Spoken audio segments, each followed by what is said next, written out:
Hello, everyone. I'm very excited for today's conversation. On today's episode, alongside co host Bianca Léger, we interview a spiritual teacher and healer. He's an author, a poet, a musician, a singer, songwriter, and keynote speaker whose current work is in healing people with Starlight, both in person and remotely. It's a revolutionary quantum approach to health and empowerment. He's also the author of two great books, Let the Fire Burn, Nurturing the Creative Spirit of Children, and Wild Empty Spaces, Poems for Opening the Heart. Welcome to the Winner Circle, Vince Gowmon. Thank you. It's a real honor to be here with the two of you. We're so happy to have you here. Thank you. Mm-hmm. Yeah, excited.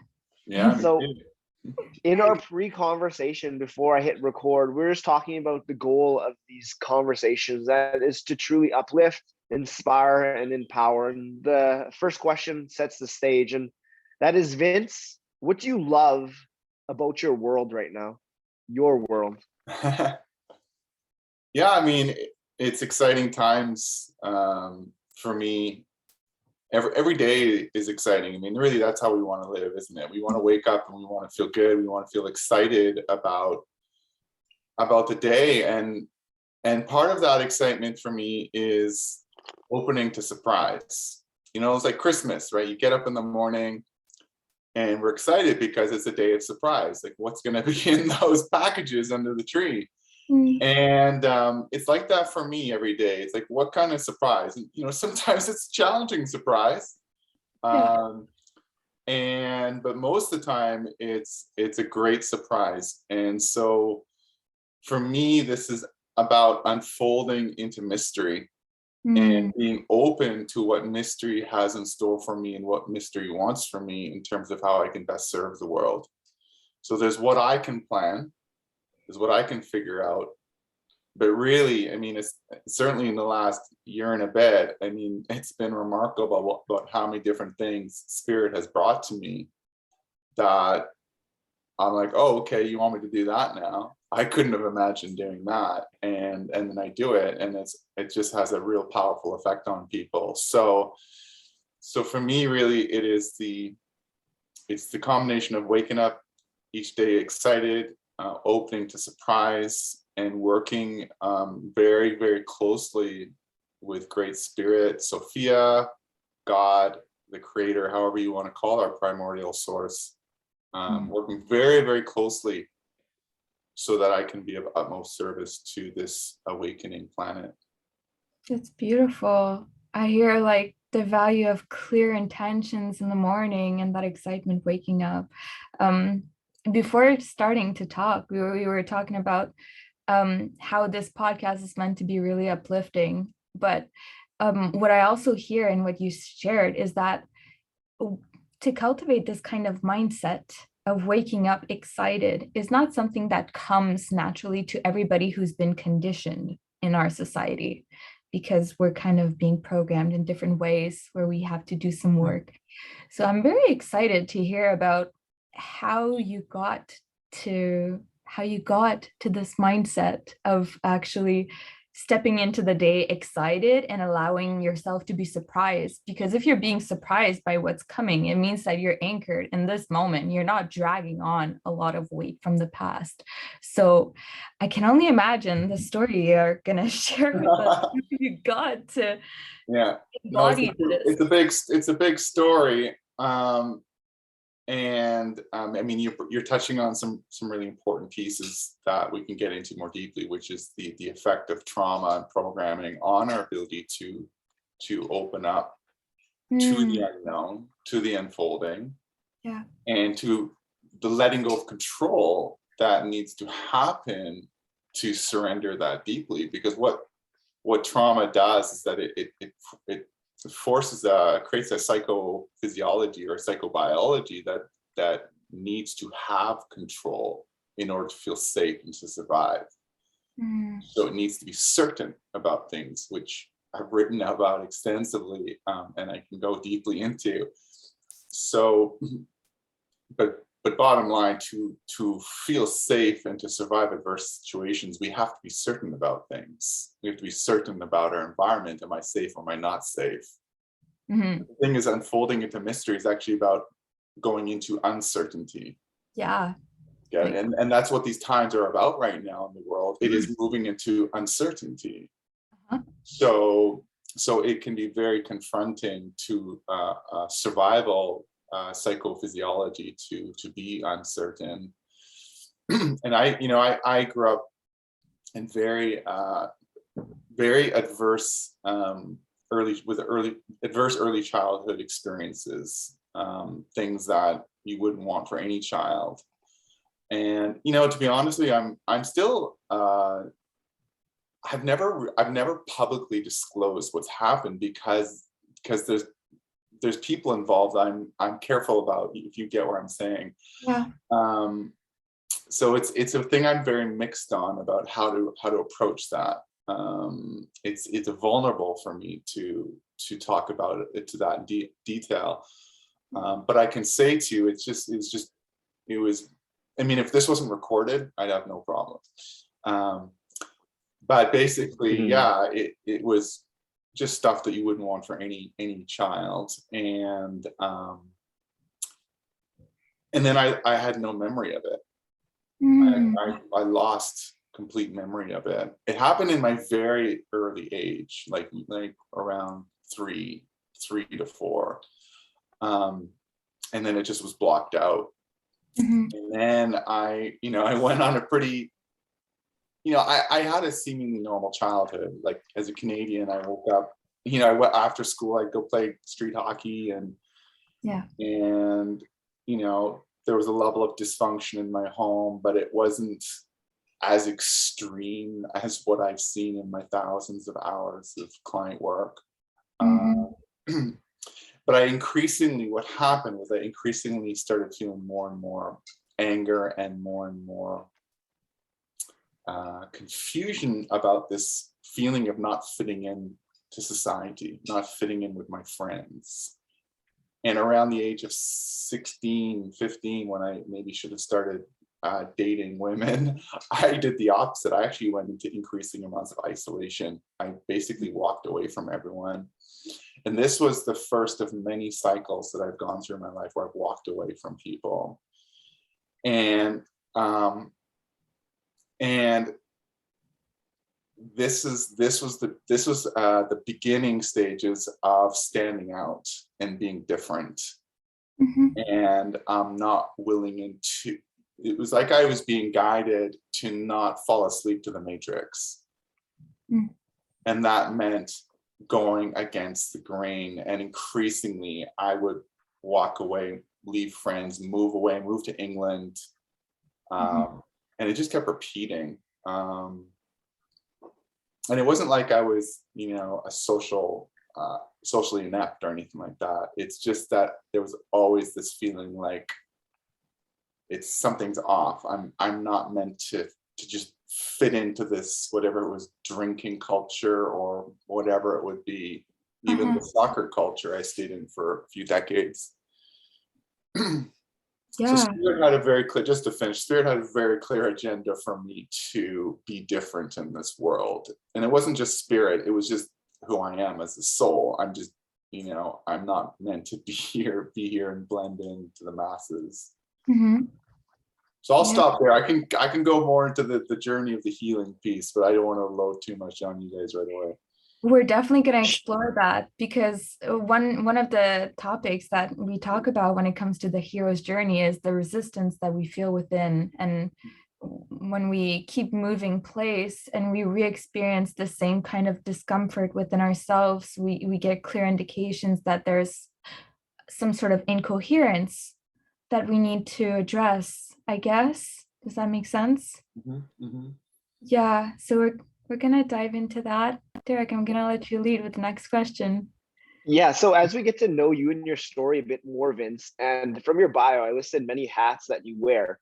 What would be the mission that overarches all that you do, whether that be your coaching, your healing work, your authorship, just you showing up as you here in this conversation? What is your overarching mission in this current moment, so that we can better understand who you are and what your purpose in this now is? Mm. I'd say 3 words. It's healing, empowering, and awakening the collective. Healing, empowering, and awakening the collective. Yeah. And that's a combination that comes through a combination of my healing practice, healing people with the quantum work I do with Starlight, which really is actually Christ or Buddha light, which we can get into. It's a combination of healing and then the teachings I do as well. Okay, so in order to heal, empower, and awaken the collective, that begins with the self. So let's talk about how you applied this healing, this empowering, and awakening to yourself. And we'll start with whichever one came first, whether that was the healing, the empowering of yourself, or the awakening within yourself. And let's touch all 3 and examine how though you attended to those in yourself so that you can share that with others. Yeah, I mean, for most people, it's healing first. I mean, if you look at my website, I have level 1, level 2, level 3, and level 1 is healings. Level 2 is healings and activations. Activation is about empowerment and awakening. But you see, to make it very simple, in terms of the work I do right now, I'm using Starlight to transmute the trauma and programming that's held in the DNA. Now, once you have enough quantum space in the DNA, then the light of the higher self can anchor in. Now you are activating your light codes, which is your higher self, and they can take residence and anchor in your DNA. But the thing is, first we have to have the quantum space made by clearing out or healing, transmuting the programming, the viral programming, the trauma from this and previous lifetimes and from our ancestry, so that you can create the room for that light to anchor. So healing is primary in the work I do and in my journey, and I would say in a lot of people's journeys. And if you want, I can now go into the specifics of how it started for me. Is that what you like to do? Yeah, absolutely. We'd love to hear that. Yes. Yeah, I mean, I was struggling. I was struggling. I was living in London, and I was pretty lost and confused. And I the thing that kept coming to me is, I was working in corporate. I mean, it was like my first therapist said to me, she said, "You working in corporate is like putting a square peg in a round hole," because I was so sensitive. And so not sensitive in the sense that I was very sort of meek and passive. I was actually the opposite of meek and passive. I mean, I was a soccer goalie. Soccer goalies are not meek and passive. I had a big, intense, obnoxious, arrogant, often insensitive personality. I mean, really, I was not like a mean person. I was not a mean person. I was just confused. And I always had a good heart. That was the thing. It was always there, but it was just so wounded. It was so wounded. So I was living in London, England. I moved there after my degree in business, which I never liked school. I mean, if you look my work online, you'll see I have some pretty strong opinions on the system of indoctrination that we call the education system. Yeah. If you ever want to do another podcast, that's an entirely, I would love to talk about it too. I was teaching, so yeah. I invite you to check out Bianca, my writings on it, because I've done a lot. I was actually in a pretty good authority around that subject, and then I began to weave trauma into it and how it, because the educators were actually my biggest audience, especially early childhood educators, and when I was doing my speaking work more actively. So I graduated from SFU, and then I moved to London, and I lived there for London, England, and lived there for 2.5 years from mid, I think it was in 1997 to the end of 99. And it was there basically in reaching sort of this bottoming out place of frustration and anxiety, and that no amount of pints of lager Not done that. Because they like their lager over there. I actually was invited by my workplace to go and do this, partake in this personal growth course. And this personal growth course was a 5-day typical personal growth course, and it had a big impact on me. And I was a little cynical, but I went in because I was arrogant, right? I was like, I don't need this. But for something in me said to go do it. And I did it. And I had a really, at the end, I started crying at different points and then phoning my mom and telling her I love her. And then my mom goes, is everything okay? Of course, she's saying that. She's not used to me saying I love you. The heart is opening. Yeah, exactly. And then I was just like, okay, it's like I got hooked on personal growth. And then I did the second program. And then we can get into psychedelics at around this time if you want, because this is an interesting story that happened with psychedelics. Yeah, absolutely. Yeah. We'd love to hear. Then around this time, I also started working with a kick butt counselor, like a wise 63-year-old sharp woman who, man, I get emotional just talking about her. She saved me. So yeah, so yeah, it was very humble beginnings, man, very humble beginnings. And then I started feeling less and less like I belonged in London. And right around the time that I was finishing with my counselor, I met this, well, actually I knew him, and he goes, Vince, have you ever heard of life coaching? And so this was the end of 99. And it was just, as soon as he told me, it was like epiphany. It was epiphany. It's like, that's what I'm going to do. So to make a long story short, I packed up everything, moved back home, moved in with my parents, which was not easy, and signed up for the Coaches Training Institute, which is one of the leading training programs in the world. And I'm not too sure if they still call themselves that, and then became certified, did their leadership program, and then started building a practice and moved out. And then for 5 years, I spiraled and spiraled. Despite doing great job with clients, I could not sustain a practice. I went into deeper states of poverty. 1 credit card, 2 credit cards, 3. I got up to 5 credit cards. I was paying debt with debt. I was so absolutely miserable. And yet I was doing amazing coaching. But the thing is, back in the day, there was no social media really. I mean, my websites it was just, my avenue marketing was to stick those flyers up that had the little tear at coffee shops. I didn't know how to build my business, and I just spiraled. And it was so depressing. I was also very alone, very, very alone. That was the most difficult period of my life. And if you hear the rest of my story and you hear how difficult that was, you'll realize how hard that time was for me. I was so stressed out. Well, something in my heart said, keep going. And I can tell you what happened next if you want, but I like to pause once in a while. Well, I'm all into it. I'm super interested. Oh my gosh, I can't imagine how difficult that was though. Like, especially to go through that alone. I feel like starting a business in itself is already such a big task, or like a big endeavor. And then to be of service to people, especially when your energy is depleting, how do you get yourself out of that?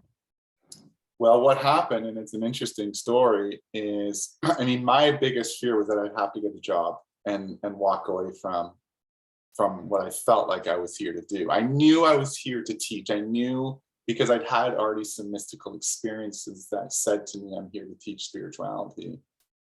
But everything wasn't adding up, because it wasn't like this poverty state lasted for 4 months. Like, it lasted for 5 years. Like, every day I got up. I was trying to practice the law of attraction and intention setting. None of it made a difference. Like, nothing changed. every day was just stress. My gum started receding. Then I'm paranoid because I gotta pay a couple grand to fix this receding gum. Where am I gonna get that money? I mean, to buy a cup of tea was a massive decision. It was a massive decision. So I learned, but the thing is that it was part of the humbling I needed, for one thing. I needed to humble, okay? I needed to humble. And the truth is that I have gone through so much in this lifetime. When we'll get into the pain part. So now when my clients come to me, I can say with heartfelt compassion, you know what, man, I know what it's like to be poor. Yeah, you know what, I know what it's like to go from practitioner to practitioner and feel powerless around what you're struggling through with your physical pain and feeling like no one can help you. Mm-hmm. You know, I know what it's like to be rock bottom. I know what it's like to be lonely. You know, all these things, and there's other things which. So what happened was, so like I said, my number one fear was that I wouldn't do my purpose and I'd have to get a job. So it was around it was January 2007. And I'm flipping through the North Shore News in the classified section going, oh. I remember I had tears literally dripping on the newspaper going, I'm going to have to get a job. I was starting to look for a job because that's what you did back then. You looked through classifieds. You remember like the old telephone books? It's funny to think that we had telephone books or yellow pages. So that night I went to bed and I'm skipping. There's different. I mean, if we had more time, I have information that makes it all more interesting. But I went to bed. And I laid in my bed. I'm in North Vancouver in BC, Canada. I got my arms open and I just said, in my mind, I said, I'm done. I give up. And I said to myself, the fear of having a job is now, the pain of that is now outweighing the possibility of having a job. Does that make sense? Mm-hmm. Okay, the fear and the pain around getting a job was now becoming way more than actually what could possibly maybe be not a bad thing if I had a job. So mm-hmm. In that recognition, I surrendered. In that moment, it's like I felt this huge amount of, it was like a boom, everything opened. It's like I opened to the cosmos and joy. And I just didn't care anymore. It was like I was free. So that night I went to sleep and I had a dream and I was lying in a hospital bed and these two beautiful angels came to me. And one of them sat next to me and she said, okay, so I should quickly say around this time, I was thinking of this idea called remembering to play. And I led a couple of trainings at yoga studios, actually, interestingly enough. Well, actually, whatever. There's nuance, but I can't get into it. But I was just beginning with this idea called remembering to play, which was basically teaching people play through the foundation of improvisational theater activities, because I had a history of improv and coaching, and integrating theater improv games with coaching actually was a real nice synergy. So I had this idea, it was just fledgling. And so I bought him out because it's like I was running out of time. I was running out of money. How am I going to get this thing going? I got to get a job. I have this dream. These angels come to me and one says to me, offer, and I'm laying on a hospital bed. And she says, offer remembering to play to doctors and nurses. And I said, what, and do it like for free? And she said, yes, do it for free. So I woke up the next morning and I knew immediately that was dream guidance. Like I didn't make that up. So I got on my computer and I create this really crappy one-page Microsoft Word flyer. I forget with remembering to play at the top. I misspell remembering. I think I was missing an M.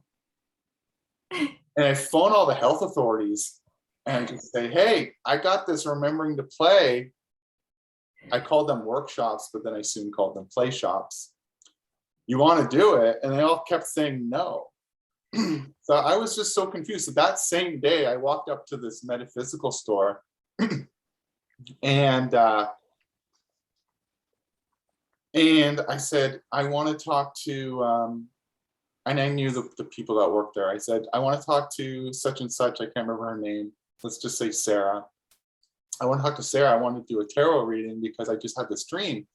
And the woman working there said, oh, she's not in today. And just as she said that, the phone rang and it was Sarah. And Sarah said, tell Vince I'll come straight down. So she literally came down. I met her at the entrance of the door. We didn't leave the entrance of the door, front entrance of the door. We did the whole conversation at the front of the store. And she said to me, she said, you know who you should offer this to is my friend Brenda, who works for the Ministry of Social Services. And literally at that moment, Brenda walked right up to us out of nowhere. Oh my God. Right then. But the thing is, she was on sick leave.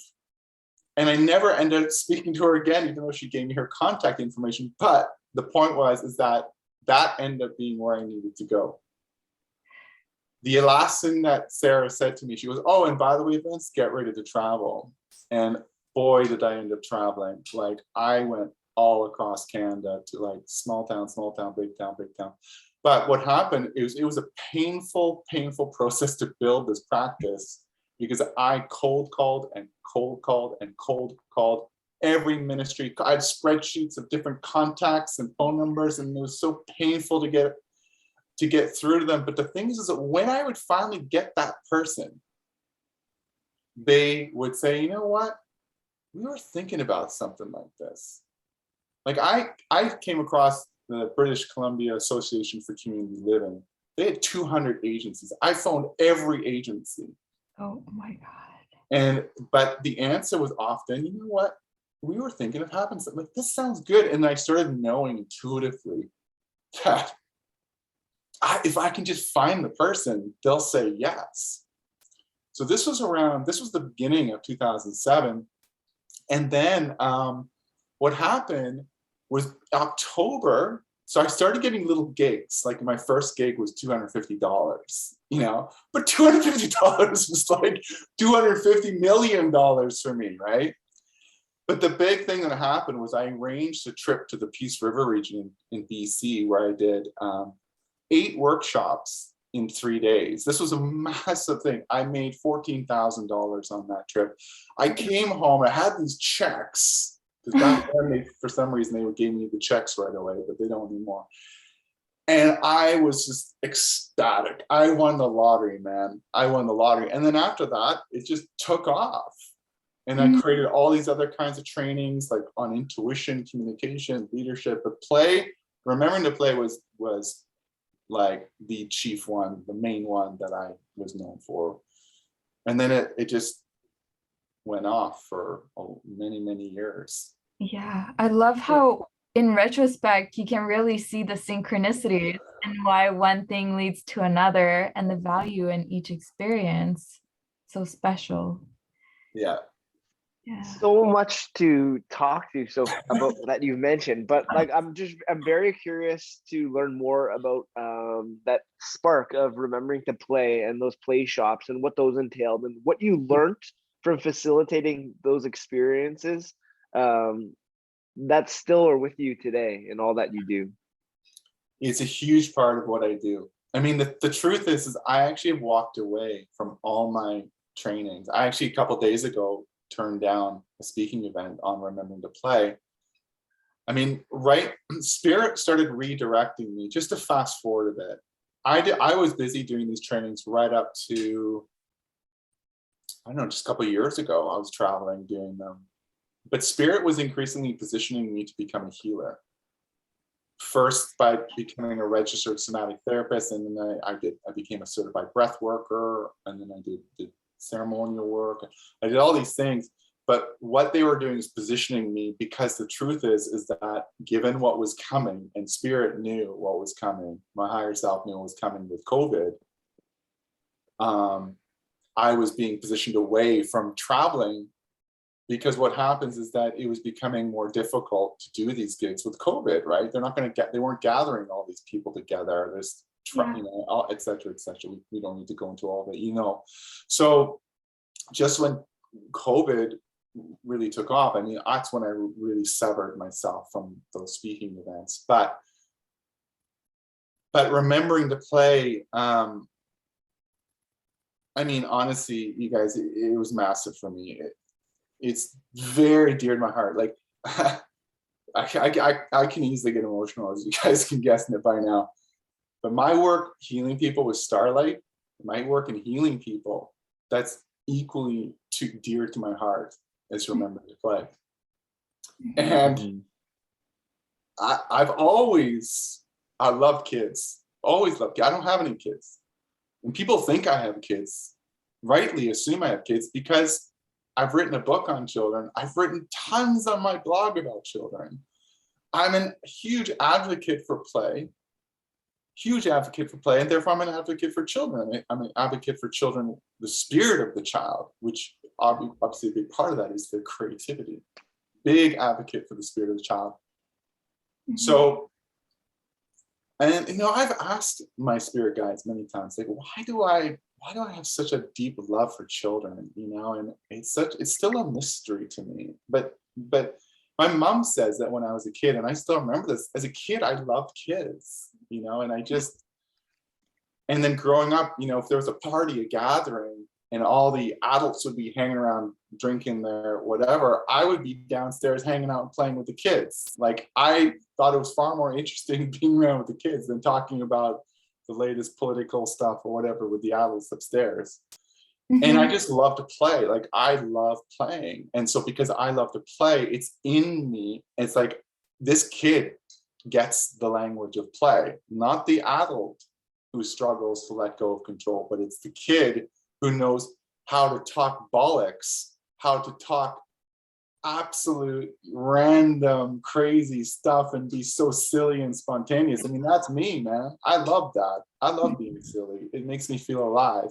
Yeah.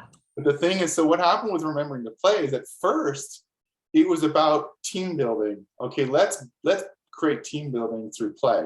Let's play with each other and create greater harmony, collaboration, cooperation, creativity through these improv adapted games. And that I ended up having to become good at designing trainings. But then what happened is, increasingly, I'd say around 2012, what happened is especially because I increasingly started working with early childhood educators, and they became my #1 audience member. And what happened was that it just dawned on me that this was actually about the kids.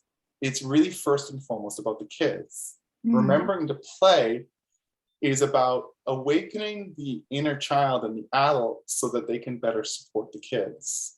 I mean, it was certainly about healing and inspiring the adults as well, but it's like, for me, it became increasingly about the kids, not only about the kids. Whereas before, at the beginning, it was just about the adults. And I then became fiercely critical at times around the education system and how it really suppresses creativity, and was designed purposely to suppress creativity, which I can go into big time on that. Yeah, and how just children heal through play. They learn through play. That's how they stay connected to their soul. So from all that teaching, facilitating, and discovery in the importance of play, what have you found to be the foundational elements of play, of keeping that spirit of the child alive within our now? Well, I think tying into healing, and this is where I started bridging into healing more. So we are going nicely along the timeline, is that adults need to heal themselves. They need to heal their childhood. Yeah. The inner child, they need to heal their trauma, because, and I can go really into specifics about this as a trauma-informed practitioner. Yeah, absolutely. The debilitating impact trauma has on us, and programming has on us, and basically how that makes us, it can make it harder to to embody and express the many qualities of play, such as spontaneity, imagination, being silly. A lot of our traumatic experiences and our trauma adaptations can make being silly, spontaneous, imaginative, letting go of control, flexible, open, all the qualities of play, creative, it can make them threatening, dangerous. Because remember, to survive adversity, we need to be, what happens is there becomes a rigidity in our system, a need to take control, a need to control ourselves, and a need to control the environment to some degree. And so we become, one of the hallmarks of a trauma identity or trauma psychology is black and white thinking. Okay. So, you know, I've often heard people, for instance, in my office, you'll hear people say, you know, all men are assholes, or all women are whatever language you want to use, okay? Or the world is a dangerous place, or I have to do this, and it should be this, and it must be this. And so there becomes very binary thinking. And so if you think about it, when you're scared, when you're terrified, either because you have a drunken, abusive father, or you have a terrifying mother, when you're scared as a refugee and you're leaving your country, you start to use black and white thinking, because it's like, I need to get this right. If I'm a refugee, it's not about gray. I either get out or I don't. Yeah. If I'm with my father, I either say the right thing or I'm going to get a whooping. Okay. If someone comes into my bedroom to sexually abuse me, I got to know exactly what to do to mitigate pain and suffering. Okay, so now we're looking at, this is not about gray anymore. This is about black and white. So what happens is that with a trauma psychology, as well as the impact on the nervous system, the trauma psychophysiology, there becomes an inability to, or not inability, it becomes harder to spend time in the qualities of play, which include flexibility and silliness and spontaneity and exploration. It's not about that. It's, I got to get it right. Like, play has nothing to do with getting it right. The school system is about getting it right. Yeah. But when you're in a moment of adversity, you got to get it right to survive and to mitigate damage. So play is actually very healing, because it invites people to gently explore and embody those less rigid qualities that children in their pure essence demonstrate and invite us into. I hope that makes sense to you guys. Yeah, I hear it's like a permission slip. It's because it's true. Going through the education system, because it's definitely not about, the way it's set up right now is not bringing the quality that is without, you know, it's not in the sense of education at all. It's definitely a conditioning, and we definitely teach that to our kids, to compare, to judge, to label as right or wrong. And it takes, I've seen it over and over again. I felt like when I was in the classroom, a lot of the time my role was more to kind of revive that feeling of safety for my kids, to know that this is a safe place to explore and to learn. And you're actually one of the first people that I hear speak of the really black and white image to describe the type of psychology that someone who's looking through the lens of trauma might perceive as. And it makes sense. It makes sense. Well, here's another way to understand it. Yeah. Well, here's another way to understand it. To survive trauma as children, we have to be a certain way. Okay, so examples of that is I need to be good, obedient, right, nice, smart, athletic. I have to be a certain way to be acceptable, approved, loved, and to feel safe. Does this make sense? So what happens is that the psyche, the personality adapts. It's called a survival adaptation to be obedient, submissive, good, nice, smart, okay? So then we adapt to be a certain way. And what happens, that survival adaptation, then people confuse with their identity. And then the one who had to become smart to survive ends up becoming an academic. The one who had to become really good athlete to get the approval ends up getting a scholarship and ends up becoming a professional athlete. You see what I'm saying? Yeah. The one who had to survive by taking care of their surroundings and being certain that everything was okay, they end up becoming a health practitioner. Get it? Someone who had to become strong and tough, they end up becoming a police officer. So we find our profession based on the survival adaptation, not entirely, because there's other factors at play. But what I want to say is this, so the more these difficult experiences make us have to be a certain way to gain love, approval, acceptance, and to mitigate suffering. The more certain we have to be about who we are, the more certain we end up having to be about life. It's really important. You guys have to get that. The more I need to be certain about myself, it projects outwards that I need to be certain about life. Now what happens is that then creates black and white thinking. Yeah. It makes people unable to open up to mystery and to uncertainty, which, by the way, play is about dancing in the unknown. And so, and by the way, I've written about this a lot in my blog. You can find tons of this information on my blog. So then it creates the black and white paradigm. And is the goal is to move beyond that black and white thinking by healing our trauma, so that we can become aware of the black and white that is always there. And then with that awareness that black, the light and the darkness is always present, omnipresent, we can choose where we align our lens to.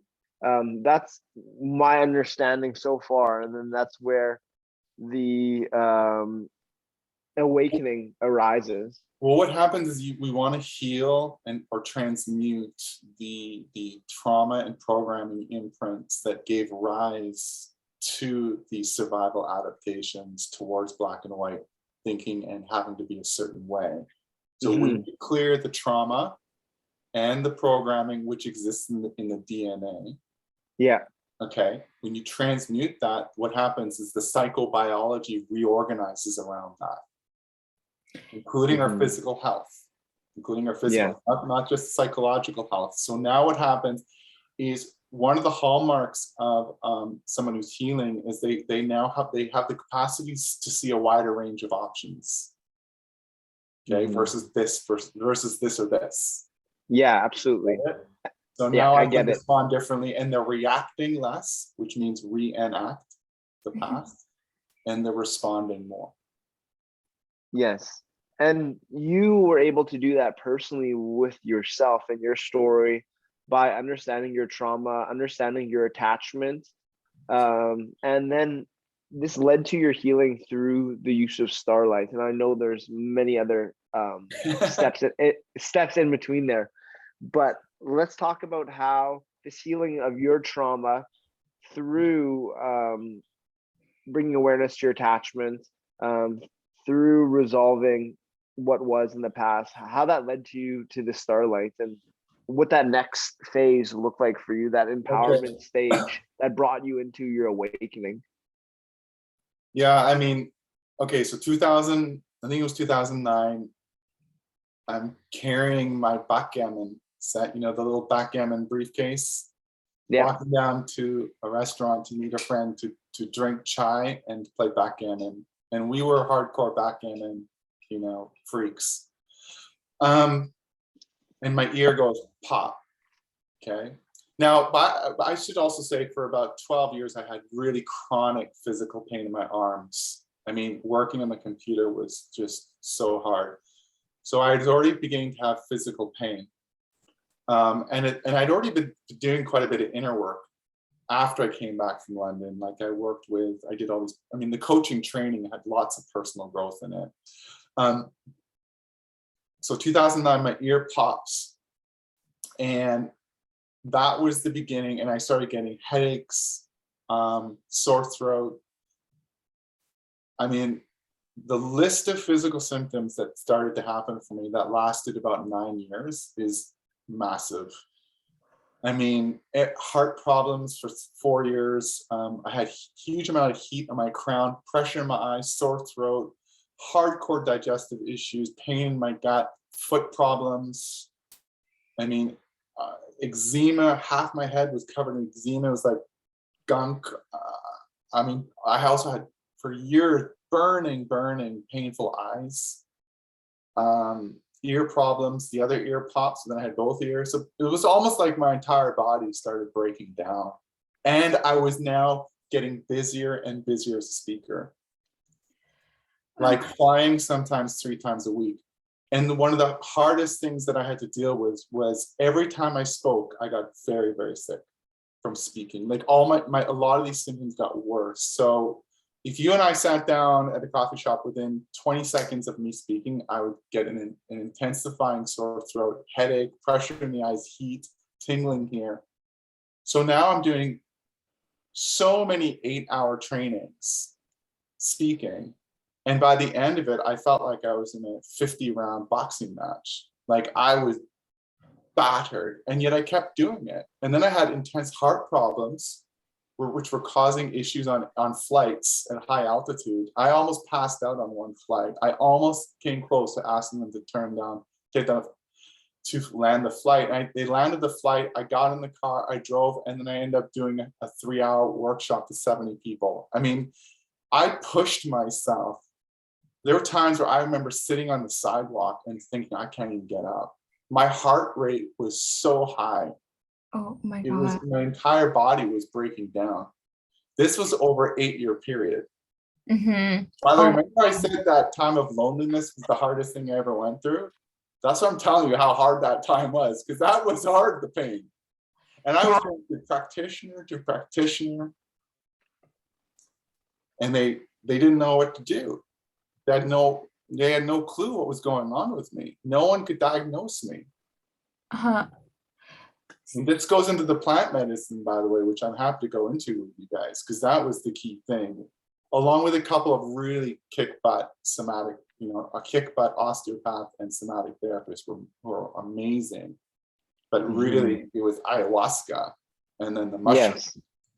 I did 40 ayahuasca ceremonies and about 40 mushroom ceremonies. Wow. Yeah, so what led you to the psychedelic path? How did that stumble upon you? Well, a friend brought it up to me, a key friend. I mean, it was around 2000. I did my first two ceremonies in October of 2014. I mean, I was really desperate at that point, as you can imagine. And I ended up doing 40. I mean, I went hardcore with it. 1 year I did 16, I think, ayahuasca ceremonies. And then I started working with mushrooms. I mean, mushrooms is no second fiddle to ayahuasca. I want to make that really clear. Mm-hmm. The only thing that's different about me laying on this couch here and crying and doing a mushroom ceremony versus an ayahuasca ceremony is that you're working with shamans and they're chanting their Icaros and they're doing surgery on you with their Icaros. Mm-hmm. And you're in a hell space. Mm-hmm. That's very different than being on my crappy, worn down couch over there. So, but that gradually what happened is that these memories, remember I told you at the beginning, I had no clue. I forgot what happened to me when I was a kid. These memories started coming, to make a long story short. And it took many healings for them to come. And when they came, I don't know if I'm allowed to, how much I can swear on this. as much as you need to. I was like, fucking hell, I can't believe that. They came out of nowhere. And you guys can probably begin to use your imagination of what I started uncovering, okay? given that how rampant it is out there. So it was big time what started coming out. Big time. And I had no fucking clue. And this was a big part of what was going on with me around why I was having so much pain. Yeah. The other thing that was happening, to tie in to your question, Derek, on the Starlight, is that my system was systematically being rebuilt. It wasn't just about clearing the trauma, but my system was being rebuilt to do this work I'm doing right now, because I have to anchor a lot of light and broadcast a lot of light, not just to heal people, but I'm working with increasingly large groups where I transmit the light simultaneously across the planet. And those groups are going to get bigger because there's going to be a bigger and bigger need given what's going on in the world right now, which is a crisis, obviously. So, there's a million stories of what happened in those ceremonies, but as you know, they're hard, man. They're hard. That's like I dreaded doing that. Not always, that's an extreme, but I especially the mushroom ones, because I was alone in my apartment, and I recommend doing them with people. I don't want to go into how to do it, but basically at first I would do them with my friend, but then my guidance was I need to do them alone. But I recommend, if you are going to do it, not to do it alone, because big things can come up. You need to be well supported, well held. And the person who's holding space for you needs to know what they're doing. Yeah. But I'm not going to recommend you do it, because that's out of my jurisdiction to recommend you do it. Because the thing is that it's strong medicine. We have to be very, very careful with how we work with this very sacred medicine. And I think there's it is a bit of a wild west mentality that's been coming out with these sacred medicines. But just to tie things in to the Starlight, what happened was that in one ceremony, quite a bit of years into it, in Mexico was always a great place to do the ayahuasca ceremonies, because we were in a maloca, and a maloca is like a kind of an octagon, not an octagon, more like it's more than 8, but you there's no roof, and it's one of the few places in the world where you can see the stars when you're doing it. It's a really amazing thing to look at the stars when you're on ayahuasca. It's so cool. It's so cool. And this hooded, I have this in the video on my website, but this hooded figure came to me. And let's just say because it did feel like more of a masculine energy. He said, repeat after me. Starlight is the frequency of stillness, and stillness is the frequency of transmutation. So then I repeated it. He said, now repeat it again. And then he said, what you're going to do is you're going to go home and you're going to start healing people with Starlight. And here's how you're going to do it. Now, when I was first shown how to do it in that ceremony, that's not how I do it anymore. At that time, what I was doing was I would close my eyes at my altar, and you would have agreed to it. You send me your money. You send me what you want to work on. And then without you knowing when I'm doing it, I sat at my altar, I closed my eyes, I envisioned you as sort of like a dark, just envisioned your body, but it was more like a silhouette, like a dark silhouette, like the night sky, essentially. And then I would plant seeds of starlight in you. So if you had issues with your left shoulder, I'd plant a seed of starlight in your left shoulder. So then I saw this little flickering light there. If you had issues with anger, I would have maybe put a few stars in your liver. Whatever was going on, gut issues, you've got. So I'd sometimes plant like as many as 40 stars. And then I had to memorize what each one was, because what I did is once I did it, I would then go into stillness and activate it through stillness, through my stillness. Remember, starlight is the frequency of stillness. and stillness is the frequency of transmutation. And then I would build, and then the stars would go.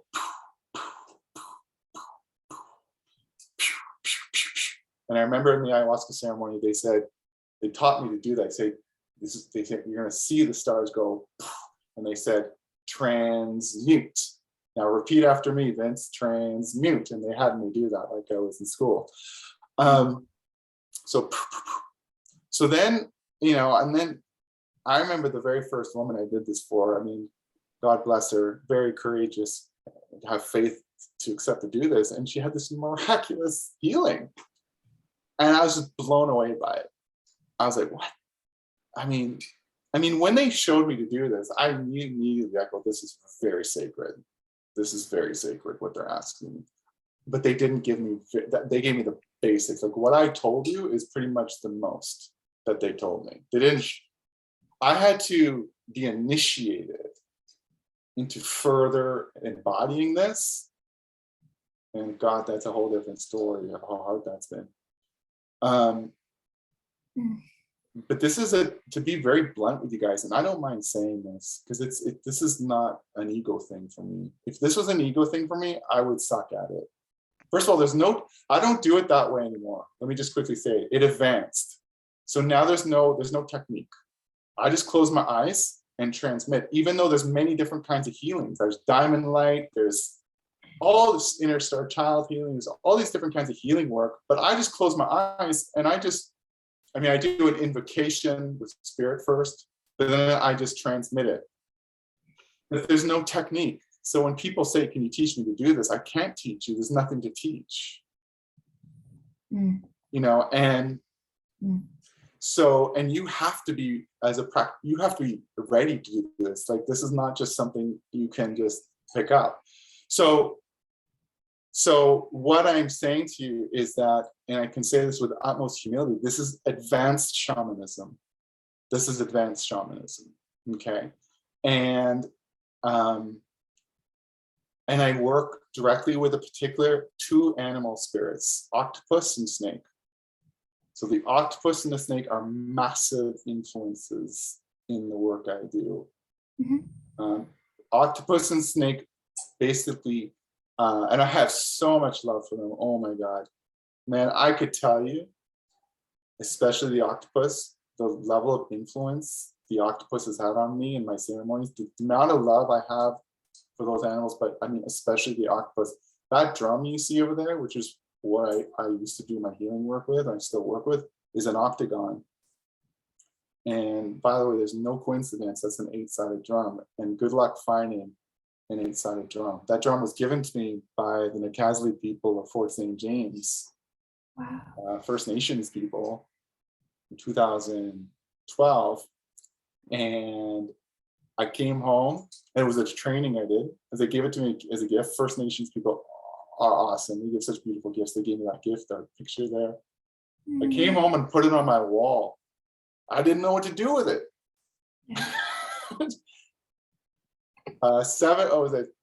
6 years later, 2018, I'm lying on my couch in an intense mushroom ceremony, and this voice says, take the drum off the wall.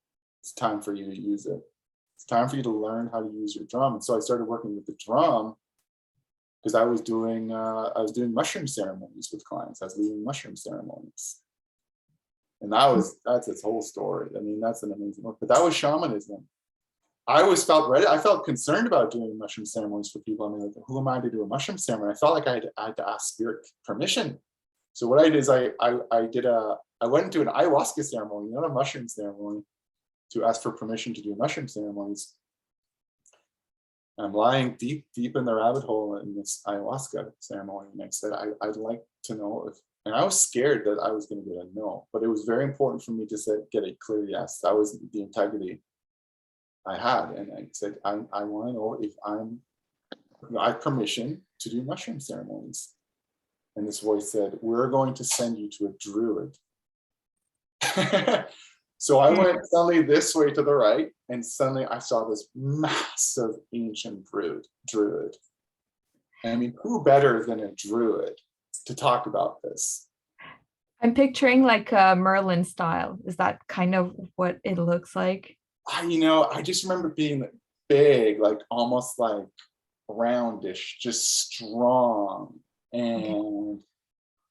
And so I nervously said, I had so many of these kinds of experiences in ceremony. Do you give me permission? I was so nervous that I'd get a no. Do you give me permission to do these mushroom ceremonies? And the answer was yes. And now we're going to teach you how to do it, including how to protect the person. So then I was told in the mushroom ceremony, it's time to take the drum off, and we're going to teach you how to use the drum. And then the drum's 8-sided. The 8 synchronicity, my parking stall is number 8. 8's massive for me. And the octopus is huge, and the snake is huge. The amount of times octopus came, I was so confused. Like, why do I keep having an octopus come? But they're key animal allies in this work, and I can go into that, but I have a feeling we're running out of time. It's fascinating, all of it. Yeah, I know. I have a book to write, you guys. It's going to be a book. My story. So, on your path to awakening, you've met many mentors, helpers, and allies along the way, and you've alluded to some. One that I recollect is that 63-year-old woman, that counselor in London, that had a profound impact on you. The octopus and the snake having profound impact on you as animal guides.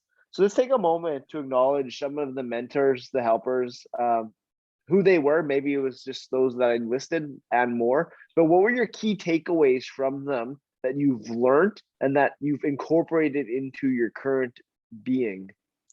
Well, I think it's such an important question, and that's a real testament to your own heart-centeredness to ask that question, because it is important.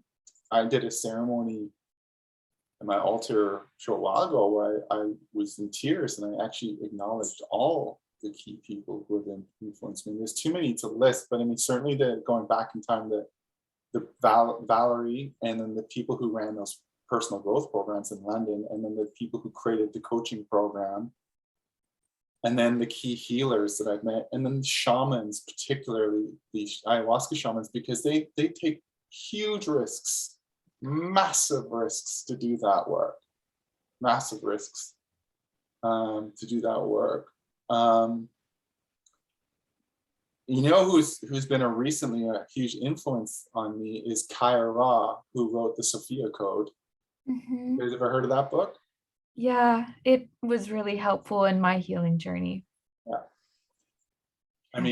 She's, you guys there? You're almost Yes. frozen. Okay. Yeah. Her work, that's its own story, but that book is destiny. That book came around the time that I completely walked away from my counseling practice, my breathwork practice, and my ceremonial practice. I shut all that down, because what ended up happening, speaking of mentors, is I began to mentor with the Ascended Masters in that book, which is Isis, Hathor, Queen Tara, Mother Mary, Mary Magdalene, Kuan Yin, and White Buffalo Woman. And I mentor with at least one almost daily. They've been huge, not incarnate, but huge mentors for me. But in terms of people who are embodied forms, the shamans are like just near the top or around the top of the list, right? Just because the risks they take. They are having such a big impact on people's lives with these sacred plant medicines. Is unbelievable. And these plants have long been purposely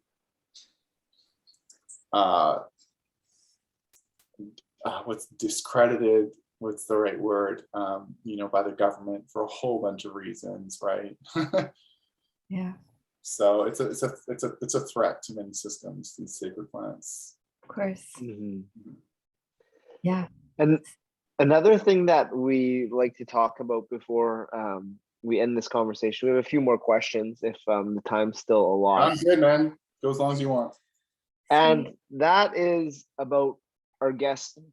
We've already acknowledged some of your challenges, but I'm really interested in your biggest challenge. And I believe you mentioned that was loneliness, that period of loneliness as being your biggest challenge. And what did you learn from that time, from that challenge? And what were the keys to overcoming loneliness? And how do you deal with loneliness all the time? Because at the end of the day, we are always alone, I believe. So what are your thoughts? What have you learned from loneliness as you encountered that as your biggest challenge on your path? Well, most of my life I was lonely because I was just increasingly different. I felt different. Mm-hmm. I kept walking away from people. Mm-hmm. That time was challenging because I was lonely, but even more so, it was the financial strains. It was the financial pressure and the uncertainty that is the combination of the two. It was massive. In the last year, I've walked away from everyone. I literally have walked away from every single friend that I have, and they're great people. They are awesome people. Mm. In November of 2019, I had a dinner for my friends, and then without saying it clearly, that was it. And these are good friends. They're conscious friends. They're friends on the path. There's absolutely no reason. But this is speaking to the initiation I've had to go through for the Ascended Masters, where I've had to basically quarantine. I've had to self-isolate. I'm going to get to your answer a bit more specifically, but it's important to understand what I'm tying this in. So if you understand Indigenous rites of passage, initiation practices, and if you understand the ancient mystery schools of Egypt, Greece, Rome, Tibet, India, in both cases, there's a removal from society. Stage 2 of the archetypal journey. It's stage 2 of the archetypal journey of metamorphosis within the caterpillar, where the caterpillar walks away from the known world to quarantine in the chrysalis, to dissolve into the emptiness and birth the butterfly, which represents the soul. Okay, mm-hmm. So he has to leave the world, the known. And that ties in with the archetypal, the hero's journey, right? Which we haven't really gotten into, but so my friends have been a bit confused. Like, what are we still friends? And I've walked away. So I've been in isolation, but what's happened is that I have been initiated by these Ascended Masters. And it's been bloody intense, man, bloody intense. But I am here to transmit this light at a time where we're moving into increasing darkness, but at the simultaneously birthing the new consciousness on the planet and ushering in the destined golden age, the age of light. It is unstoppable, okay? And that's a whole different topic we can get into. So what I'm saying is that, but the thing is, I have not felt lonely at all. Not once. Actually, no, that's not true. Maybe for like 5 minutes. I've not felt lonely. The reason why is because there's a difference between being alone and being lonely. When you're alone, what does alone mean? It means all one. Okay? Loneliness comes from separation. Aloneness comes from unity. Unity with higher self, with source. So the thing is, the more we connect to our soul and our soul purpose,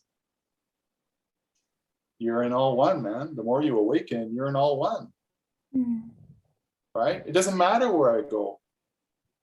I'm connected. I am that oneness. Mm-hmm. It doesn't matter. It's hard, as harsh as this may seem, I don't miss anything. I don't wake up and crave anything. It doesn't mean I don't love my friends.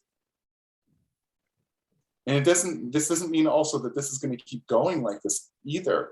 It just means I've had to go through a transformation bubble. And like the 13-year-olds in Western Africa or wherever that are being ushered away from the village, or the 13-year-old who goes on a vision quest in North America, where they have to go in not only isolation, but often through certain privations of no food, no water, whatever.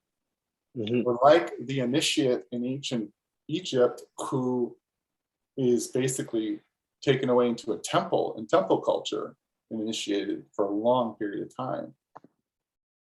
I got to do that because I am here on this planet. I came here on this planet to do what I'm doing now because the world needs it, given where we're going. Because what I'm transmitting, which is nothing personal, it's completely impersonal, is powerful and needed. And I came here for just these times. I'm not here to fuck around. I'm here on a very clear mission to transmit this light for what's going to be huge amounts of people. I'm being positioned right now to close my private work and to only do groups because we're gonna that many people are gonna need the work. Yes.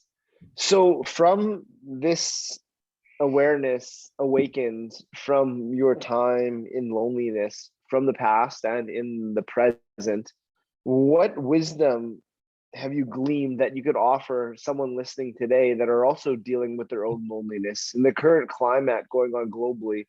The two major challenges that you've had to overcome, loneliness and financial instability, are two of the most prevalent issues right now because of this pandemic. So from what you've learned about loneliness in your past and your ritual, your loneliness ritual that you are on right now, what wisdom have you gleaned to offer others currently dealing with that challenge themselves? Well, I think this is a time where people are being, we were talking about this before the recording, is dark calls forth the light. Dark calls forth the light. Isn't that what every dark night of the soul does? Whether it's personal or collective, we're in a collective dark night of the soul right now. And truthfully, first of all, we are soul warriors. And as soul warriors, we knew what we were signing up for when we incarnated. We knew we were signing up for. Okay, so this is a big lifetime of transformation. Again, that's a whole different topic I've written about in my blog. So what's happening right now is the pandemic is activating the suppressed stuff in people's system that's already there. It's not causing it. It's activating what's already there. It's triggering it. So what's happening is people are in a purging process, purging and purification. It's coming out, and it's coming out, but because they don't know what to do with it, they're acting it out. They're getting violent on airplanes. They're getting domestic violence at home, okay? So it is a massive storm we're in right now. But a big part of this is the social isolation. And then people turn on the news and they get the fear from the news, and then that activates more. And then, so it's a storm, a very difficult storm. So, but what's happening right now is there's also in this storm, there's many people who are waking up or in their desperation of difficulty, they're asking for help in a way they wouldn't have before.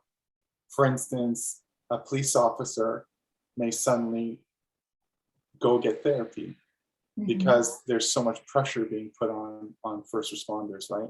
So there's an invitation here in our darkness to suddenly say, I need help, or I need to turn inwards. I need to get to know myself. I need to do something different.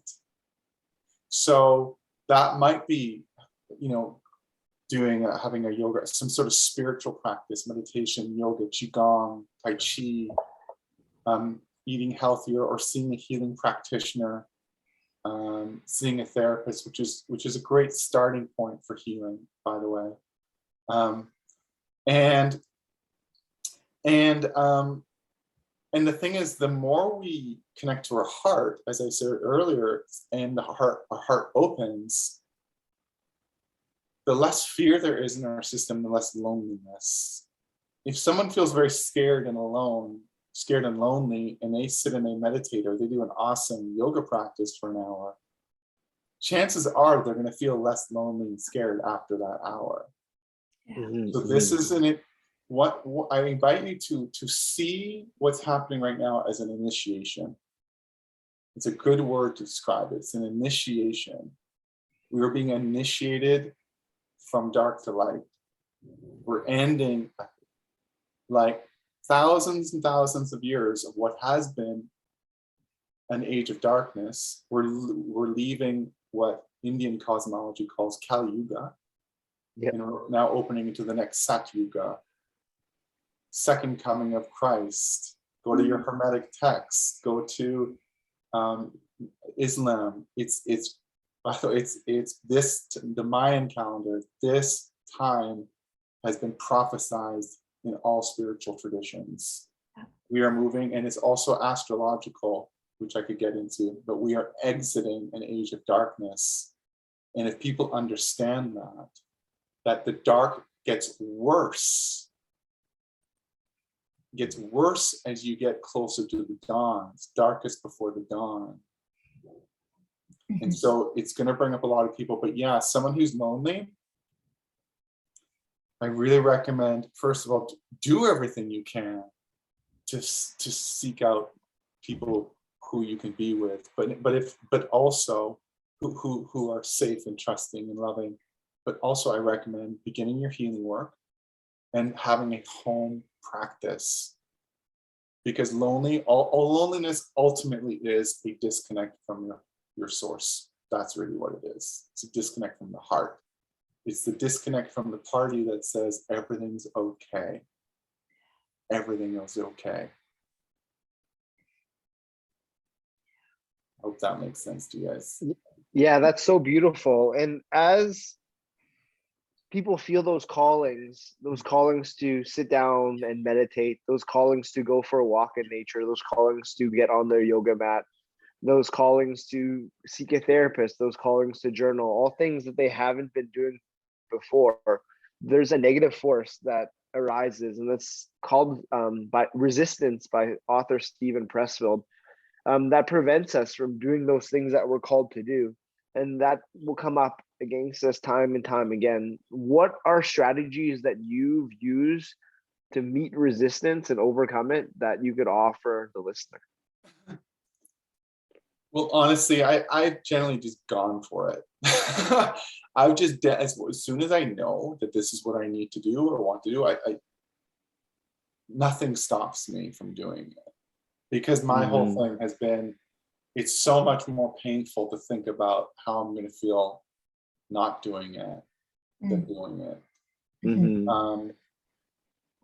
The resistance that I've come across for me personally has just been the fear that has been in my system that has made not so much accomplishing goals difficult, but for instance, opening to a woman difficult in intimacy, or feeling more regulated in my body. So here's the thing. Resistance, it's very important, first of all, that we do not judge the resistance. We want to honor it. One of the things my therapy teacher used to say to me, she said, if a child is expressing resistance, for instance, in a classroom, the first question, and I love this so much, I get emotional just talking about it. She said, the first thing we should ask is, where does this child need more safety? How can I make this child feel more safe? If a child is resisting learning, how can I make it more safe for that child to learn? So beautiful and so simple, right? So if there's resistance for a reason. And the resistance is ultimately around fear. Now, the fear is there for a reason. So the resistance is there, and the fear is there for a reason because of what you've experienced at some point in your life. So if you have a child who's afraid, do we want to say to the child, you shouldn't feel afraid? Or do we want to say to the child, you know what, it's okay to feel afraid. Yeah. It's okay to have that fear. So what we want to do is first meet and honor the resistance with love and acceptance. We may not fully understand it, and we don't need to fully understand it. Just like we don't need to fully understand our history to heal it. But what we can do is say, you know what, I don't really understand maybe what you're afraid of, but I honor you. I honor your resistance. I honor you, and I hold you in my heart. I hold you in my arms, like a mother would hold a scared child, and say, it's okay. It's okay. I'm with you. It's okay doesn't mean it's okay. It's okay. It means it's okay to feel that resistance and fear now. There's a reason why it's there. So let's honor it, even if we don't fully understand it. Now, if you can honor and love and accept the resistance as ultimately something that is trying to protect you, maybe it's protecting you from the unknown, maybe it's protecting you from success or failure or standing out too much. Remember, a lot of these are trauma imprints and programming from previous lifetimes. When standing out too much might have put us on a burnt at the stake, got us burnt at the stake, okay? So a lot of these trauma memories come through our DNA, into our DNA, and so we're working through that, plus all our ancestral imprints. So we want to honor that and love that. Now, the thing is if you simply just try to override it, just say, look, I'm going to just power through, what you might end up doing is slingshotting back. It's like in improv, we used to say yes and. Yes and was a big part of my trainings, play and everything. You know, yes and versus yes but, which means yes and essentially means go along, blend with, create from, play with. Okay. So yes means to acknowledge, appreciate, accept, include, honor. So yes to the resistance. And when we love it enough and it softens enough in our arms, then we can more easily transition into the and. And the and is, let's get to work on the goal. Let's get to work on the project. Mm-hmm. Okay. In that yes part, we don't want to rush through it. Maybe it's a day of deep, deep self-care, a day of laying on your bed and putting your hand on the part of the body where there's resistance, like there's tightness in the chest, and you do something called reparenting. If you guys know me well, one thing you'll know is I love wordplay. I love patterns in word. Plant medicine has given me so many secret meanings in words. I haven't told you any of them, although you might have seen in my videos, but one of the coolest ones was when you reparent yourself, you repattern yourself, and they have the same letters. Pattern and parent. Reparent and repattern have the exact same letters except for one. What that means is that when you reparent yourself, you repattern yourself your neurobiology. Mm-hmm. Okay? So you reparent, you repattern. Reparenting is so, so powerful. You have resistance come up. You notice where you feel it in your body. You put your hand on it. Maybe it's tightness in the chest and the throat. Put your hand there. You breathe into your nose, because this is parasympathetic nervous system. You can exhale to your nose or mouth. And you soothe it. You soothe it. You can say, it's okay. I'm here. I'm with you. And I've written about all that on my website. Okay? Yes. So beautiful. So what have you learned through the healing, the reparenting, the repatterning of the loneliness? That's where this conversation started, and this resistance and fear. And what have you learned that helped you overcome your other big challenge that you talked about? And that is the one with debt that so many are facing right now in the world. The financial debt. What have you learned? What is that debt exactly? Because isn't it, there is such thing as finance, like money, but at the same time, it's not a real thing. Well, So what have are you? you speaking to like prosperity consciousness? Yes. Yeah. I mean, just to summarize within about a year or so, I started making so much money that I paid off all the credit cards, which Yes. was a massive thing. But suddenly it was that talk about black and white. I went from boom, boom, like within a year. And I just squeezed right through that needle's eye just in time, just in time when I was running out. Yeah. So it's really important to understand that prosperity is our actual nature. We are abundant beings. We're omniscient. We're omnipotent. We are holographic representations of the all. Our soul has everything in equal measure as compared to the whole ocean. That's how we were created. We were created in the image and likeness of the one source, God. Mm-hmm. So if God, however you want to call it, God, can birth all these realities, all these galaxies and universes and worlds and the infinite genius of our existence, that means we can as well. So that's how powerful we are. That's how prosperous and abundant we are. So it's important to understand that we were conditioned into a lack consciousness. Yes. Into a lack consciousness. And that lack consciousness is an expression of our disconnect from source, from who we are as infinite beings of love and light and power and abundance. So absolutely. Go ahead. Oh yeah.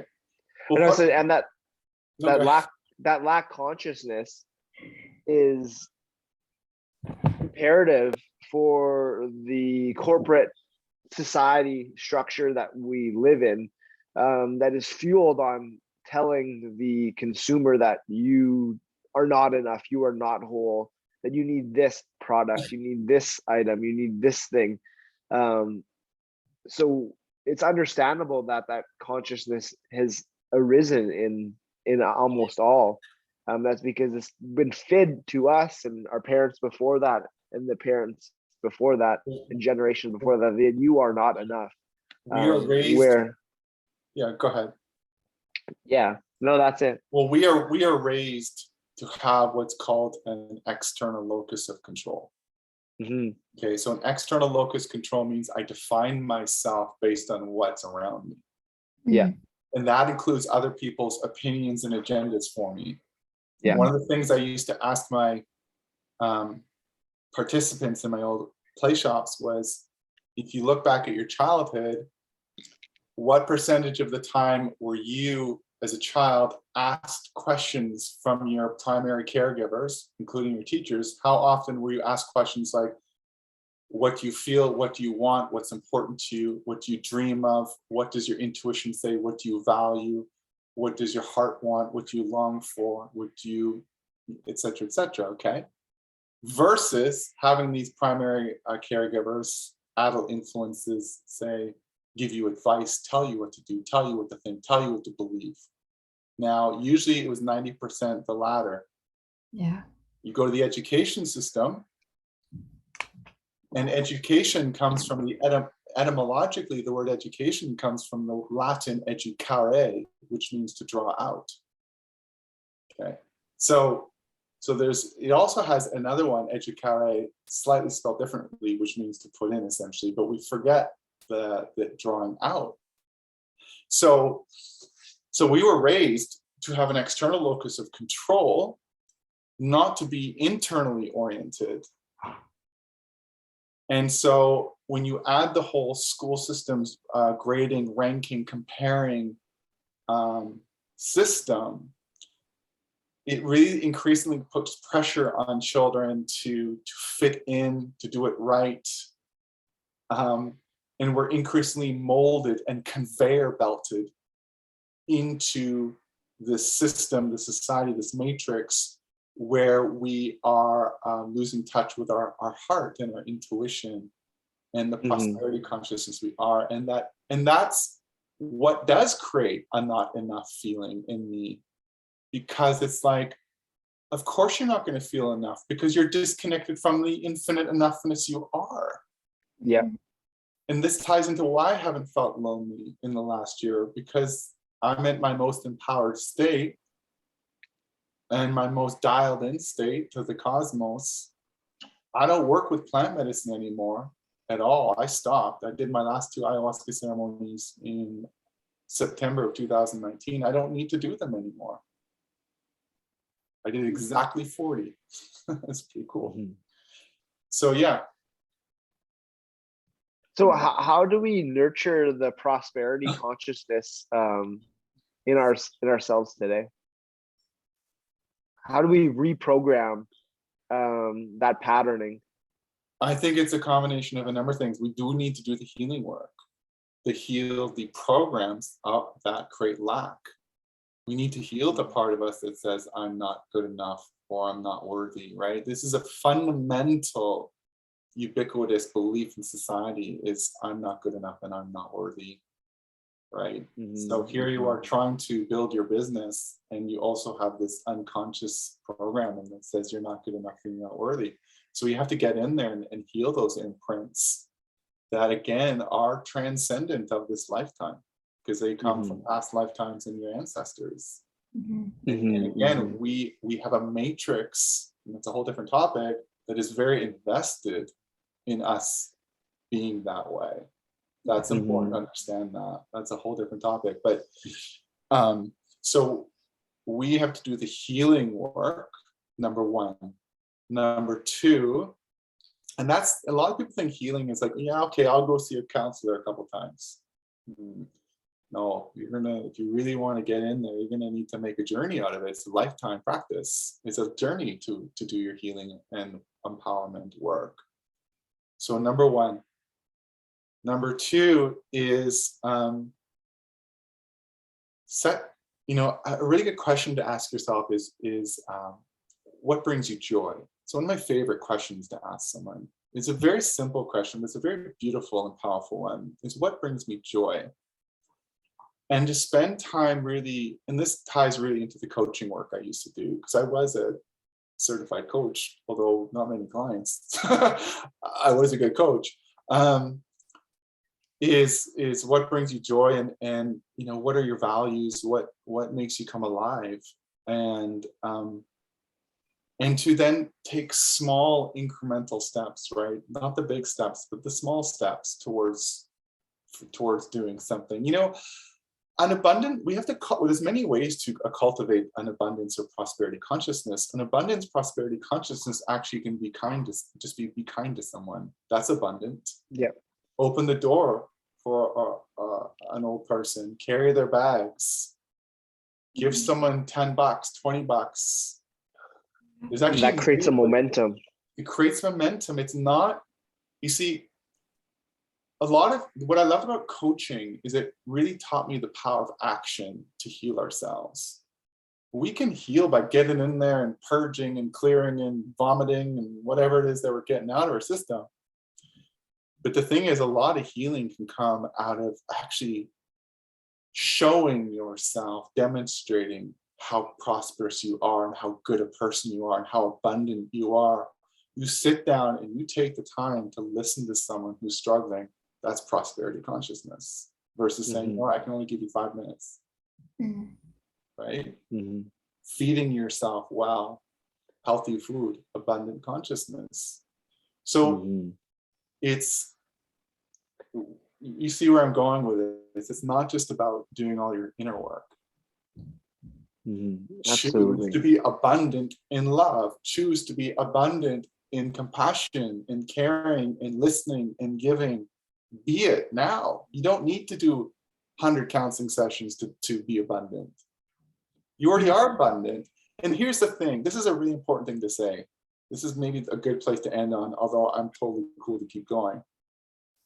No matter how traumatized you are, no matter how difficult your life was, your heart is more powerful than any trauma.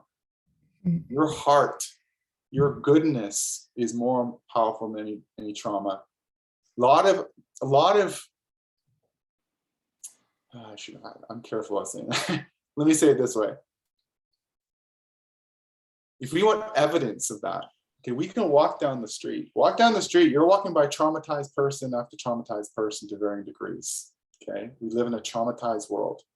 Okay, but if you fall down, and get injured suddenly on that sidewalk, you're going to have a whole bunch of people coming to you to help out. You know, there's helpers everywhere. There's helpers everywhere. There's infinite goodness. We are in a dark world. There's lots of dark energy out there, dark forces, dark agendas, corruption, greed, evil. We know that. But despite the absolute rampant amount of sexual abuse, physical abuse, neglect, traumas at birth, the amount that we're carrying in our system, which is huge, despite that, despite the anxiety that people carry and the depression that they carry and the physical pain that they carry, that goodness shines through. That goodness shines through because you can walk down your street probably and feel safe. You can feel safe. And if you suddenly bent over and you turned to a stranger and said, I need help, they would be totally caring towards you. So here's the deal. Goodness reigns no matter what. It's raining. It's raining with goodness everywhere. And it doesn't mean there isn't massive struggle and pain. I don't deny that. So what I'm saying to you is that your goodness is who you are. Your prosperity is who you are. And you can heal, and get into the nervous system, get into the chakras, and get into your cells. And I'm for that. But remember who you are. I am good, I am prosperous, and I'm going to start acting like it. And guess what? You do not need money at all to choose prosperity or goodness at all, because it's who you are. It transcends material. It's an inward awakening that is reflected in the external if we choose. Yeah, just choose it. I know trauma is debilitating. It can really make it harder to make certain choices. But the thing is I've worked with many traumatized people, very, very traumatized people, and boy, do they still manage to come home and give their children a hug and love their children and cuddle up with their dog, you know? And so that's how powerful the human spirit is. That's how powerful we are. It's remarkable. We truly are soul warriors, man. We are soul warriors. And through it all, through all this wisdom you've shared, through all your coaching, your learning, your teachings, what would you say has been the greatest life lesson that struck you on your path, that you feel called to share with us now? The number one takeaway that you'd like our listeners to leave with? Oh, that's the most difficult question. One of the most difficult questions I've ever been asked. I'll say this, okay? Truth is in the heart. Truth is in the heart. So when you come home to your heart, you come home to truth. We say that often. We say, I finally took it to heart, what she was telling me. I finally took it to heart, right? Or I finally, could be many contexts. I finally took it to heart. Right? We have different chakras. We have different glands associated with chakras. And the pineal gland, which is associated with the crown chakra, the pituitary gland is associated with the third eye, or the sixth chakra. Same thing. But the pineal gland is like a psychic center. Okay, it's a psychic center. So we retrieve, we send, transmit, and receive psychic information through the pineal gland, as you guys probably know. But it's only information. It's only information. It's the truth. It's the heart that says, is it true? Or is it not true?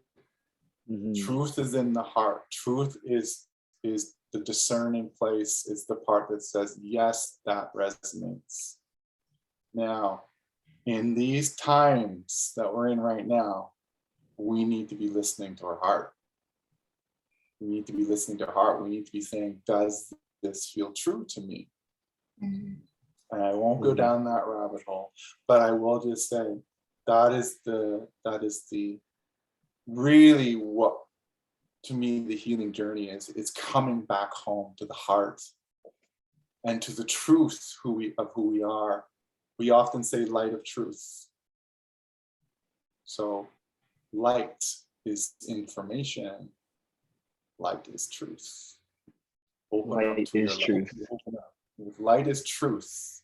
Light is truth. That is where your discernment comes from, you see. Discernment, we often say the sword of discernment. Your discernment comes from your soul, because your soul is light and light is information. Light is information. It's a very simple way. Okay, light is information, and in that information we can discern truth. Light shines, pierces through the darkness, and says, okay, I see now clearly, I know what's true. So discernment actually is not, it's not so much an intellectual process. Ultimately, it's a soul knowing. Soul knowing that says, no, that doesn't feel right. It's in the language of feeling. It doesn't feel right to me. So that's why it's really important to say, what does my heart tell me right now?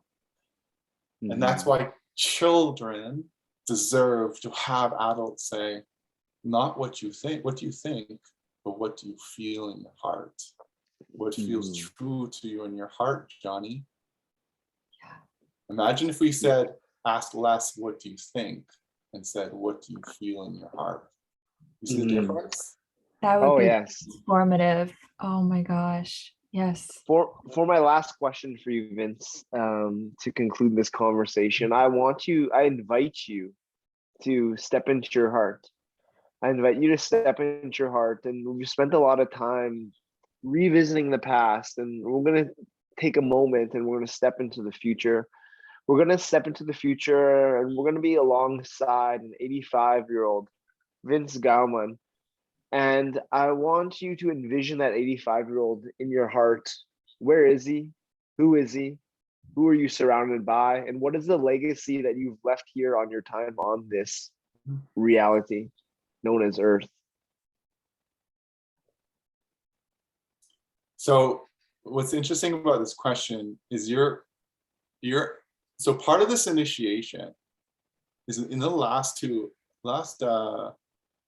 ayahuasca journeys I did, I was given a vision and where I was going. And it's a really unbelievable story. But the thing is, it's remained top secret. I haven't told anyone. The only ones I talk to about it are the ascended masters I work with.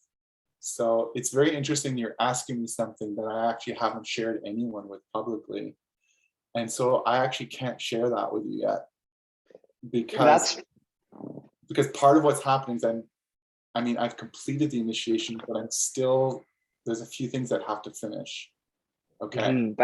I totally respect that, and that's fair. I invite you to still sit alongside this 85-year-old Vince for 1 moment I can talk longer. about the legacy part. Sure. Yeah, I want you just to sit with him. What is the legacy? What is the legacy at 85? So that I've really helped to transform the world. I transformed the world. And I'm not saying, obviously there's many light workers who are doing this, many starseeds that are doing this, right? But I stood on a large stage and in different ways transformed the world and helped to birth the new consciousness and helped to transition the many who are scared and confused, to transition them into the age of light. And I can imagine part of it is as well that I maybe have built some different infrastructure there might have been maybe a few pieces. It's not just about me teaching and transmitting light, but I might have created a few things that tangible things that will act as legacy structures outside of my writing. I also, a big thing that I would love to imagine is that I don't know if you guys know what kirtan is, but I've done a lot of chanting. Kirtan is a sacred chanting that comes from India, where people play harmonium. So I play the harmonium, not totally well. I'm more of a guitar person. Harmonium's more recent, but I for about 8 years was leading a community, and we gather and we do these chants. And I wrote, along with a few others, well, one person in particular, these chants that are in English and Sanskrit. Sanskrit's the ancient language of India. And they're mantras, and you chant them and you sing them. And although I still like to pick up the guitar and play some Stairway to Heaven once in a while, some Beatles or whatever. Kirtan's dear to me, and the music is very, very important to me to bring that to the world, is to create healing environments. And just another way of wording all this is helping to activate the consciousness on the planet, really helping to increase the capacity of the many to anchor these frequencies on the planet. See, what we are is we are frequency holders. So when you heal the trauma and you activate, we didn't even get into the topic so much of light codes, but when you activate basically your higher self and bring your higher self into your cells, so that your higher self is now increasingly operating in human awareness, you increasingly become a frequency holder of that higher consciousness. Now, when you have many people around the planet doing that, what we call light workers or starseeds, what they do is they form a grid. They form a grid of consciousness around the world. Now, what happens is that more people are in that grid and the more powerful that grid becomes, then those who are on the cusp or just on that edge, they can dial in and plug into it. Or that just simply it just starts creating different possibilities of awakening, and it shifts the dynamics. And that, to me, is the most powerful way to transform the world right now, is through healing, empowerment, awakening, anchoring that light, creating that grid of consciousness. And when there's enough of it, there'll be a tipping point. And there's nothing, in my opinion, I know a lot of people are scared right now, but there's no stopping this age of light. It's absolute destiny. Absolutely. And this destiny put in place, in process now, has led to that 85-year-old Vince who has changed the world. And I want you to feel that feeling of changing that world as that 85-year-old Vince, in the ways that we'll come to see in the times ahead. And as I bring us back to the current, infinite, always abundant now, that 85-year-old Vince, he sends you a message to the current day Vince. What does he whisper in your ear? That's a great future self question. I can tell you got some coaching. It's a really good question. Let me feel it out. He says, you know what to do. You are being strongly guided, very strongly guided. And it's much, much bigger than you can possibly imagine. And have fun, enjoy it, enjoy it, enjoy it. Yeah. So beautiful. And the enjoyment,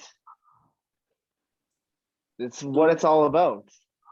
You know what, man? I said this on social media, and please, you guys, check me out on social media, Instagram, Facebook.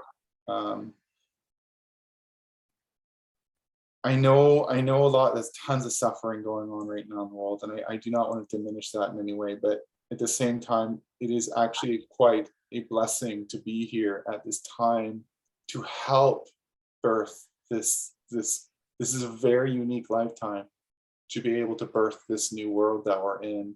It's actually quite sacred opportunity to be here at this time. Again, I do not in any way diminish the suffering, the loss, but it's a very, very holy time as we come home to our wholeness. And yeah, so you're right. It's about really, it's about enjoying this as well, not just getting lost in fear. Mm-hmm. We are here to lead, after all, not just lead from a place of panic. We're here to lead from our heart center, which also includes joy. Yeah. And that's the light that shines through. Yes. What a beautiful gift that this has been, Vince. Yeah, as you mentioned, they can find you on all the social media platforms, on Instagram. You're at Healing for a New World _ separating all those words, Healing for a New World. And they can connect with you on your website where you have all those great blogs that you talked about at Vince Gowmon, GOWMON.com. Bianca, do you have any closing words to end this conversation? I feel like Vince said everything. I'm so happy that people are going to hear this conversation. We touched on so many topics, and I just have gratitude for you for being here and sharing your experience and just the embodiment of who you are in this moment, and holding the potential of all that we are to become. It is so exciting. It's so exciting. I resonate with everything you shared, and I'm honored that we could co-create this conversation today. Yeah. Well, I want to thank you too. It's been a delight, and I want to touch on one word you said there, Bianca, which is actually a word I don't think that was brought up once, and it's a vitally important word, and that is embody. And the reason why I'm able to speak in a way right now, and the way I speak, is not just because of the training I've done. I've done a ton of training. It's because I actually have had to embody it all through the suffering. Okay, so we are, this is about embodying it ultimately, not intellectually, but it's embodying it. And yeah, we're here to embody who we really are as incredibly powerful souls. And boy, the world needs you, listeners. The world needs you, man. Like, the world needs you. And that is just how powerful you are. Brilliant, abundant, beautiful, loving, kind, compassionate. The world needs you. You in your loving essence is the solution. The solution. Mm-hmm. Right? More than anything you do, it's who you are. That is the gift the world needs. We are human beings, not human doings. Mm-hmm. Mm-hmm. So beautifully said. Let's bring it in. We close all conversations with a fist bump. You know what? Me and my isolation right now, I haven't done a knuckle tap in a long time. A choice to step into the winner circle, a choice to move forward with progress. Embrace the process, embody the light. Yes, you can. You can. It's our destiny to. It's our destiny to. Thank you, both of you, and thank you, listeners. And if you have any questions, feel free to email me. But all the information is on my website, including how to access the healing. Absolutely. VinceGowmon.com. Thank you so much, Vince.